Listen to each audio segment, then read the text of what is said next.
What's up everyone? It is Jason and welcome back to my channel. In this video, I'm gonna take you through another one of my booth creations, my setups, my mobile DJ booth furniture, just DJ booths. So come along for the ride because there's a new introduction to the SCE arsenal, the Jason Jani specifically personal arsenal of options that I make available for every one of the couples that trust me with their very special occasions. I like having options because here in New Jersey in the Northeast, we have venues that have all different types of feels, looks, vibes, and just color palettes. Years ago, I actually had this booth working. I got this booth actually in 2011. Jeff Scott and myself got them in white. And new to the arsenal in 2024 is the black version of this booth, and it's been tricked out a little bit differently than the other classic booths by Horrorboard. I'm proud of this one. So first and foremost, it's been extended a little bit. It's a little bit longer than the typical classic booths that you would get from Horrorboard. And Dave from Horrorboard is not shipping to the United States anymore. He did this for me because we really helped with his business in a lot of different ways because we were early adapters of the beautiful furniture DJ booth options that he was creating in Europe and bringing them to the Northeast, into New Jersey, into our wedding market, back in 2010 and 2011. So this is the booth.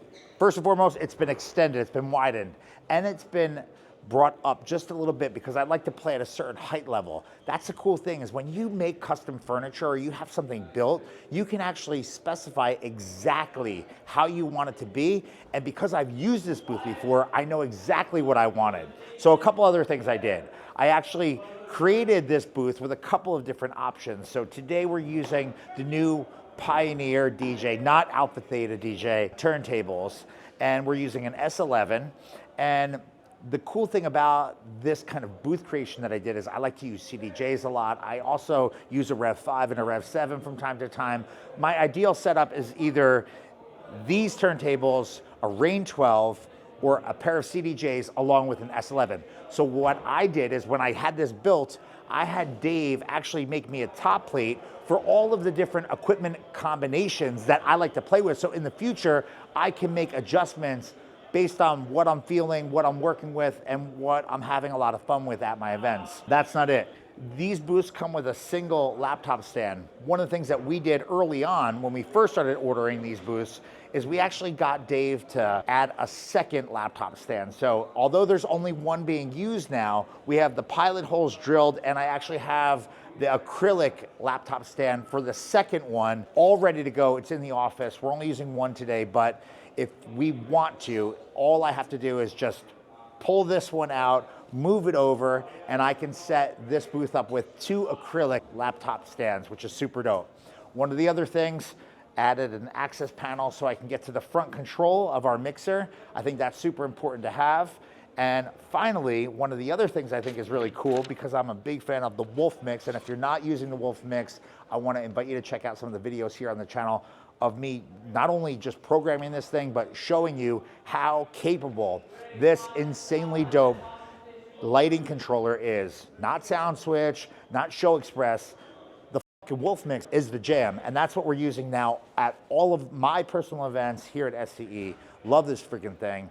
But I actually had it built so that there's access holes to power and my wireless system down below. So it's actually set up and it's in this booth and it's working, and it actually is transported just like this. There's another thing that I had done. I had him add an access panel for the cables to get out to the gear on the inside of the leg.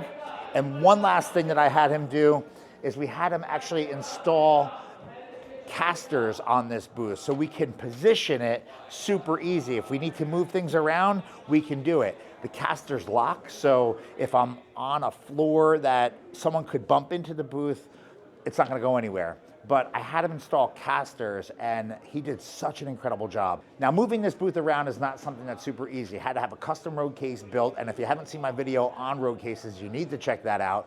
Everything that you use needs to go in a case, a bag, or be transported protected. And that's how this booth will stay super fresh for its lifetime. The booth that I have like this, that's white, It's 10 years plus old and it still looks brand new, and it's because it's transported in a case, and it's a heavy case, it's a big case, and you need proper transportation for it, but it's the key to keeping these things super fresh. That's not it. I like to complement this stuff, Jeff Scott too, with lamps. I found these super dope lamps. I'm gonna put some links to these lamps and all the equipment that I have going on here in the description of this video. If you're looking for just a cool little look for your, cool little vibe for your setups, think about adding lighting, lamps. Think about adding candles. There's little things that you can do that actually have a tremendous impact on the visuals of your gear. This setup is not for every location. Super, super slick, super modern, and super dope. I hope you enjoyed this video. Questions, comments, anything at all, drop into the comments. It's time to get this party started. Drop in the comments, leave them there, and I'll be on the lookout for more content coming right here to the channel, days, weeks, and months ahead. Thanks for watching.